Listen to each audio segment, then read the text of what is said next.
Sejam muito bem-vindos ao canal, que é dedicado aos fãs de Light Novel com mundos de cultivo e matança. Vamos para a novel! Isso já havia se tornado quase uma tradição. Toda vez que Faye saía para o campo de batalha, Angela esperava por seu amado Faye retornar e preparava água quente para ele tomar banho, para que ele pudesse lavar sua fadiga na água morna. Para Faye, ele era tão poderoso que não precisava reduzir seu cansaço através de um banho quente. Ele também tinha poções mágicas como a poção rejuvenescedora, que podia restaurar sua vitalidade física a qualquer momento e mantê-lo em seu estado físico ideal. Mas talvez fosse uma ilusão de Faye, ele sempre se sentia tão confortável e tinha vontade de cantarolar toda vez que se deitava na água morna que Angela preparava para ele. Era um verdadeiro relaxamento para sua mente, cada poro de seu corpo se abria. Era tão reconfortante quanto quando sua mãe cantava uma canção de ninar para ele quando era criança. Certo, Angela, tenho um presente para você. Depois de tomar um banho quente, Faye vestiu um robe folgado, o que o deixou ainda mais bonito. Ele se sentou à mesa de pedra e comeu um pouco do café da manhã que Angela havia preparado. Então, lembrou-se de algo e, com um sorriso no rosto, retirou um item de seu anel de armazenamento. Era a capa de pele azul feita do pelo da fera demoníaca Raposa Azul, que pertencia ao líder da Borda de Sangue antes. Faye pegou uma folha de papel simples e um frasco de tinta, ambos fabricados na fábrica de papel de Chambord. Pensou por um momento e rapidamente visualizou em sua mente o esboço do encantador vestido de mangas largas de fada que Kui Long usava na série de TV Chinese Paladin 3. Com suas habilidades de desenho, ele rapidamente e com precisão reproduziu a forma geral do vestido no papel. Que vestido único e lindo! Angela observava em silêncio, mas não conseguiu conter sua admiração quando Faye terminou o desenho. Contanto que você goste. Este vestido é conhecido como vestido de fada de mangas largas, e há uma linda história por trás dele. Faye abraçou a beleza à sua frente e contou a ela a emocionante história de amor entre um príncipe e uma princesa de um espaço diferente. Depois, ele pegou a capa de pele que estava em suas mãos e usou sua força para eliminar qualquer resquício do líder da Borda de Sangue que ainda pudesse estar nela. Sorrindo, disse, esta pele é brilhante e cristalina, com uma luz azul misteriosa. Foi retirada de uma ferra demoníaca Raposa Azul de nível 6. Além de te proteger contra qualquer magia elemental de gelo abaixo de 4 estrelas, ela também tem um efeito incomparável de manter o calor. É perfeita para fazer um verdadeiro vestido de fada para você. O inverno rigoroso da capital imperial está chegando. Se você não tiver um vestido assim, não conseguirá suportar o frio, já que não possui energia de guerreiro ou magia. Angela tinha um corpo esguio e curvilíneo. A capa de pele era mais do que suficiente para ser transformada em um vestido. O quê? Vocês dois não sabem o que Paris e Sua Majestade conversaram, mas eles ficaram conversando o tempo todo no caminho? Dentro da tenda ao lado da tenda do rei, a loirinha Emma estava conversando com Drogba e Percy. O foco principal da conversa era se a sedutora garota demoníaca Paris havia tentado seduzir Alexander durante a missão na capital imperial. Embora, durante o dia, Emma tivesse uma impressão muito melhor de Paris e até mesmo resolvido seu rancor contra ela, a pequena loira ficou firmemente do lado de sua melhor amiga, já que isso importava para Angela. Antes da partida do grupo da missão, a pequena loira havia ordenado a Drogba e Percy que observassem secretamente o rei, garantindo que Paris, uma ameaça em potencial para Angela, não tivesse chance de se aproximar dele. No entanto, quem diria que, durante a batalha daquela noite, Percy e Drogba ficaram tão viciados em matar que esqueceram completamente a ordem da pequena loira. Ao ver a expressão nada amigável de Emma, Drogba e Percy ficaram um pouco nervosos. Emma, não se preocupe. A princesa Angela é gentil e bondosa, uma deusa que desceu do céu, a pérola mais preciosa de Chambord. Não há como Sua Majestade se apaixonar por aquela garota demoníaca. Certo. Você não viu, mas aquela garota demoníaca estava com um homem muito bonito, que carregava um cachorrinho. Aposto que ele é o de brinquedinho dela. Não há como ela gostar de Sua Majestade. Os dois idiotas inventaram várias desculpas para se livrar da responsabilidade. Tentaram de todas as formas convencer Emma, que ainda estava desconfiada, e finalmente conseguiram mandar a loirinha, a quem temiam, embora. Percy, mas por que eu sinto que, pelo olhar daquela garota, ela pode realmente gostar de Sua Majestade? Drogba coçou a cabeça e perguntou pensativamente. Não só a garota demoníaca, acho que a princesa Tanasha também tinha uma boa impressão de Sua Majestade. Dizem que ela até deu a ele um toque em preto como prova de afeto quando partiu. Percy também adorava fofocar como um idiota. Não tem jeito. Alexander, Sua Majestade, é jovem, bonito e tem um poder imbatível. Todos já ouviram falar do nome, punho que cobre o céu, o rei de Chambord, por todo o acampamento e São Petersburgo. Com um homem assim, qualquer mulher iria atrás dele. Percy falou como se fosse um especialista em amor. Era o momento mais escuro antes do amanhecer. Nuvens escuras vindas das montanhas Moro cobriram todas as estrelas no céu.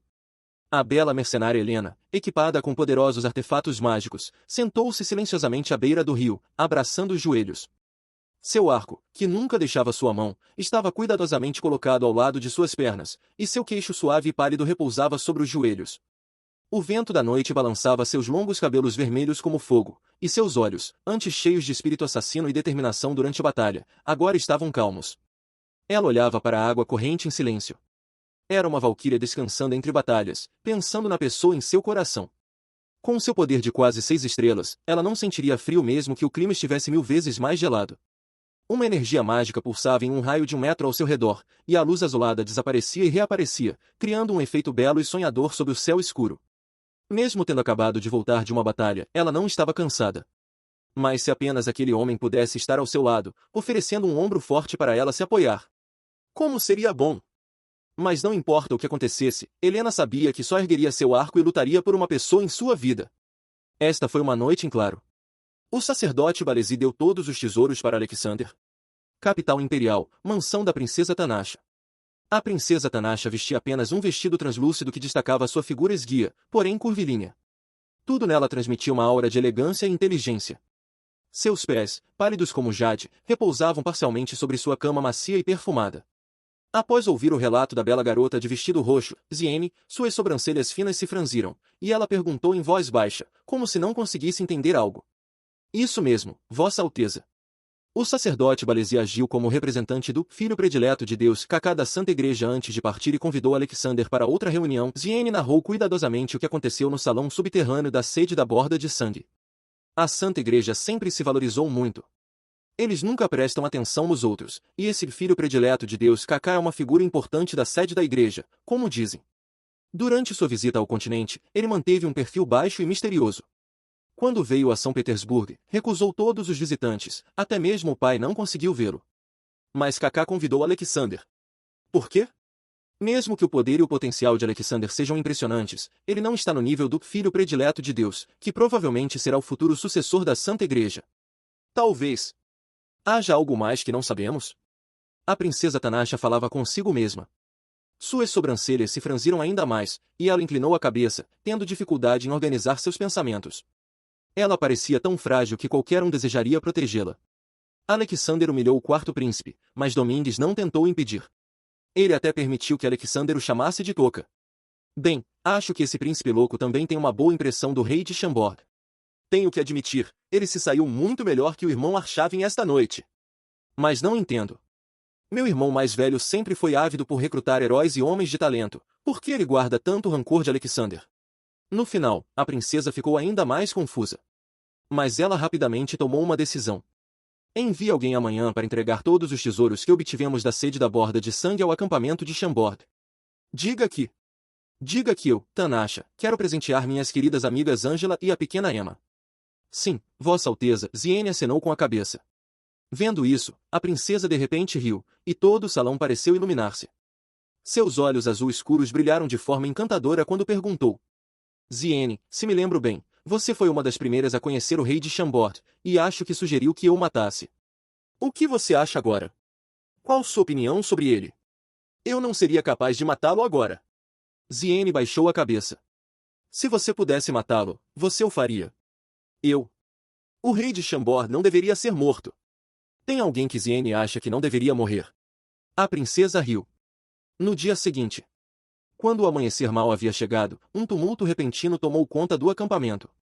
Era tão caótico que parecia que frangos voavam e cachorros pulavam. Muitos soldados da capital imperial invadiram e iniciaram a busca mais rigorosa já vista. Cavaleiros corriam entre os acampamentos dos diferentes reinos vassalos, e até mesmo os 10 reinos de nível 1 foram ordenados a permanecer em seus acampamentos. A área estava repleta de patrulhas formadas por soldados, além dos soldados da Patrulha Imperial, da Legião de Sangue de Ferro e das 4 legiões de batalha, os cavaleiros do Palácio dos Cavaleiros Imperiais, que haviam permanecido em silêncio desde a derrota dos 4 cavaleiros executivos para o rei de Chambord, finalmente se juntaram à busca cada vez mais intensa pelos assassinos do Império Spartax. Um sorriso calmo pairou no rosto de Fei, pois a garota em seus braços parecia ter o dom de acalmar as almas. Não importava em que tipo de batalha ou perigo Fei estivesse, sua ansiedade e fadiga desapareciam instantaneamente ao ver aquele rosto sereno e terno. Fei apoiou suavemente a cabeça da garota no travesseiro de veludo branco, removeu o cobertor roxo bordado com rosas e saiu lentamente da cama. Talvez por ter ficado acordada a noite toda esperando por Fei, Angela, que era fisicamente frágil, ainda dormia profundamente e não percebeu seus movimentos. Seus lábios mantinham um sorriso angelical e puro, imerso em sonhos doces. Era a primeira vez que a garota estava tão intimamente próxima de quem amava. Mesmo em sonho, seu rosto imaculado ainda exibia um leve rubor. Vestindo um robe solto, Fei soltou os cabelos e convocou um par de botas acorrentadas com um forro de pele macia e quente. Afastou a cortina que servia de porta e saiu. O sol já estava alto no céu. Uma rajada de vento cortante uivara ao amanhecer da noite passada, varrendo a neve acumulada e trazendo frio intenso. Inesperadamente, o vento cessara pela manhã sem motivo aparente. A luz dourada do sol brilhava no chão com calor. Fei caminhou lentamente entre as barracas de Chambord, cumprimentando com sorrisos os soldados ocupados no treinamento. Depois, dirigiu-se ao rio a oeste do acampamento, lavou o rosto com a água gelada e sentiu-se muito mais revigorado. Os cavaleiros do Palácio dos Cavaleiros Imperiais também se juntaram? Parece que a última loucura está prestes a começar, pensou. Fei observou as ruas fora do acampamento, agora repletas de cavaleiros vestindo armaduras negras, capas vermelhas e montando cavalos de guerra encouraçados. Os ágeis assassinos do Império Spartax realmente trouxeram muitos problemas ao Império. No entanto, Fei sabia que o aparecimento desses assassinos era apenas um gatilho, expondo conflitos que já se acumulavam há tempos. O fato de uma pequena leva de assassinos desencadear tantos eventos revelava muitas informações. Pelo menos, Fei podia afirmar que, dentre as centenas de tentativas de assassinato recentes, 60 a 70% eram rivais políticos usando os assassinos como disfarce para atacar seus oponentes. Por exemplo, o atentado contra o segundo príncipe Domingues fora do palácio claramente não fora obra dos assassinos de Spartax. E o ataque à princesa Tanasha também tinha indícios de um terceiro interessado por trás. A disputa entre os dois príncipes já estava nesse nível, sem falar nas facções nobres. Até agora, mais de 100 nobres conhecidos haviam morrido em ataques, metade deles vítimas de rivais políticos. Verdade e mentira se misturavam. O exemplo mais claro era a operação contra a Borda de Sangue liderada por Fei. Mesmo assim, pelos murmúrios dos cavaleiros, as forças que sabiam a verdade atribuíam todos os assassinatos aos espartanos. Quanto aos pobres assassinos, levavam a fama sem ter culpa. Com o imperador Yassin doente, a capital imperial estava em crise. As duas grandes facções formadas pelos príncipes Arshavin e Domingues viviam um impasse tenso. Outros grupos secretos aproveitavam para pescar em águas turvas, piorando a situação. Se não houvesse uma reorganização imediata, o Império poderia sofrer sua maior derrota desde a fundação na guerra contra Spartax.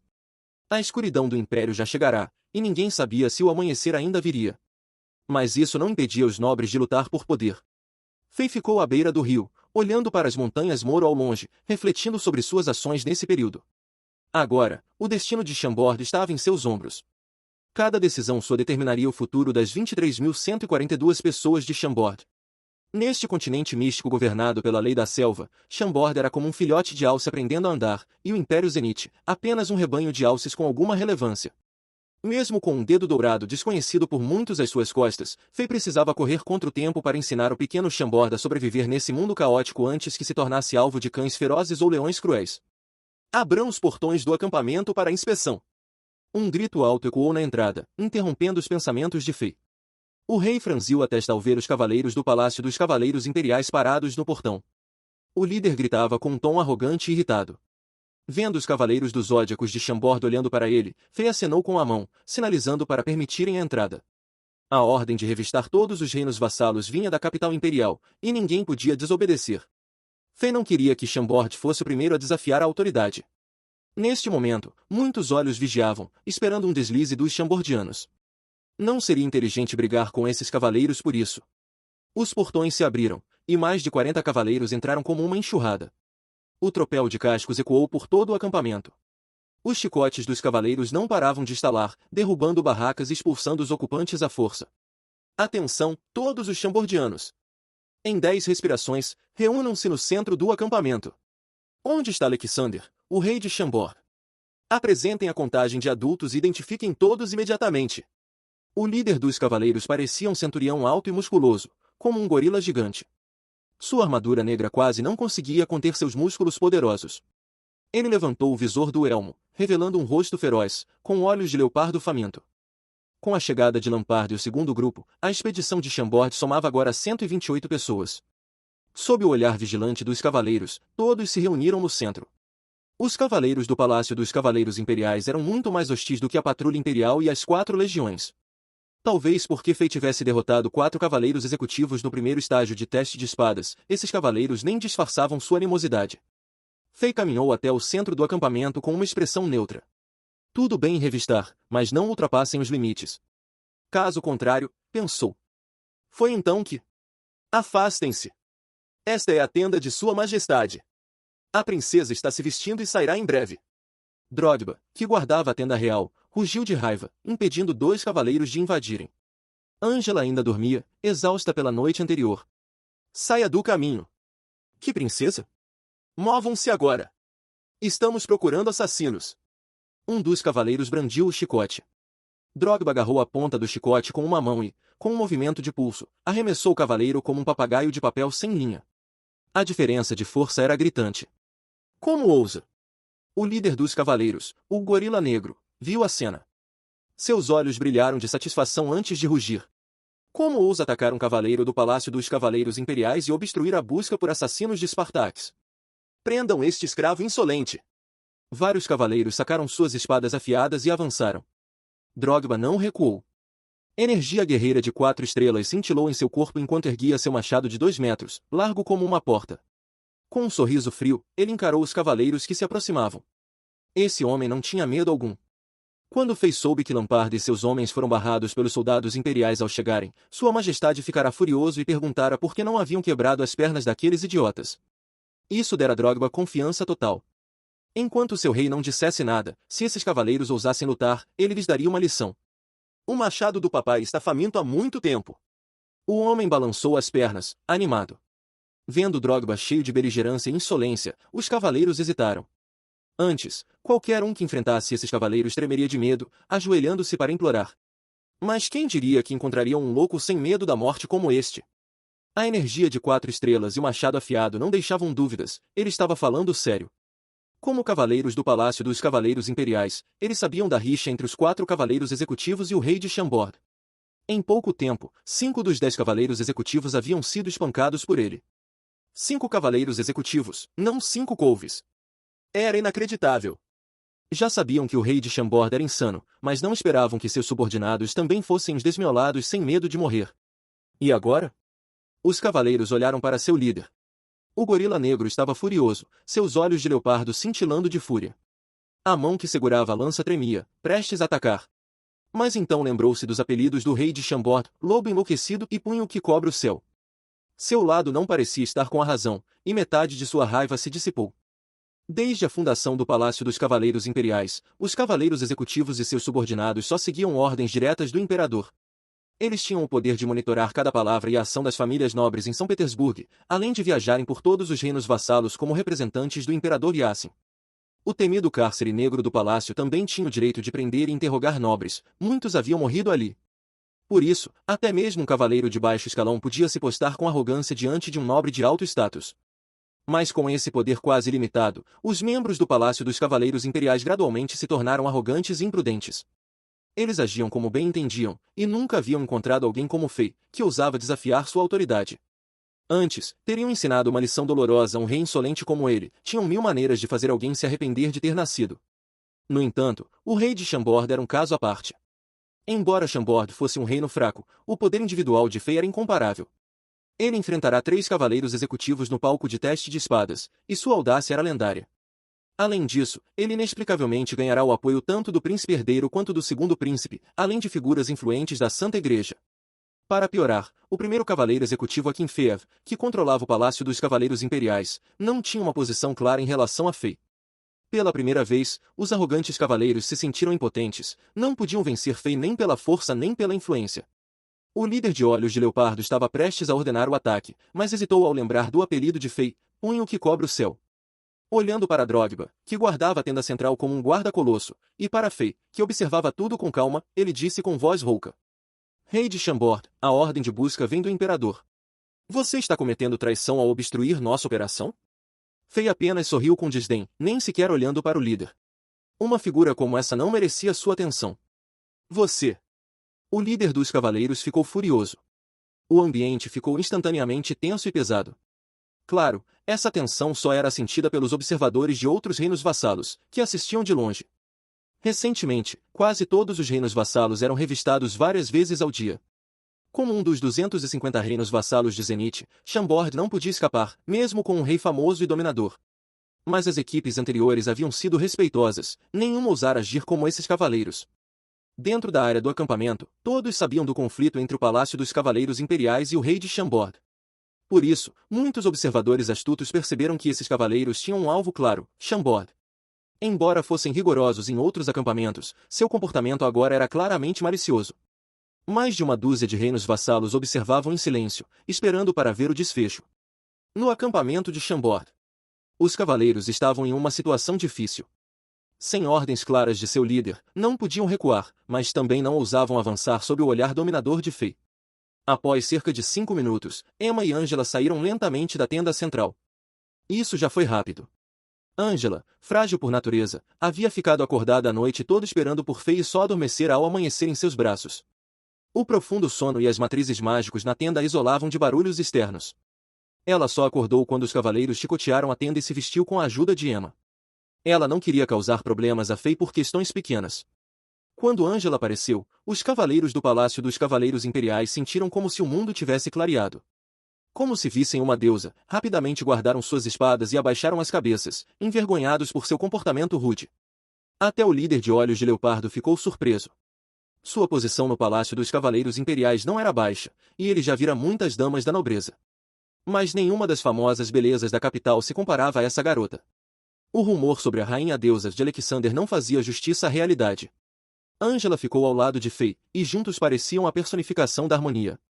Ele, majestoso e poderoso, ela, bela e etérea. Era como se concentrassem toda a essência do mundo em si mesmos. Após alguns minutos, todos de Chambord se reuniram no centro. Alguns cavaleiros revistaram rapidamente e sussurraram algo ao líder. Este assentiu, lançando um olhar malicioso aos chambordianos antes de sacar um livro fino e começar a chamar os nomes listados. O livro havia sido entregue à patrulha imperial por Fei quando a expedição chegará. Todos os reinos vassalos precisavam fornecer uma lista de membros para evitar infiltração de espiões. Vocês, suas 8 vadias, venham aqui. O líder apontou para 8 garotas cujos nomes não estavam na lista.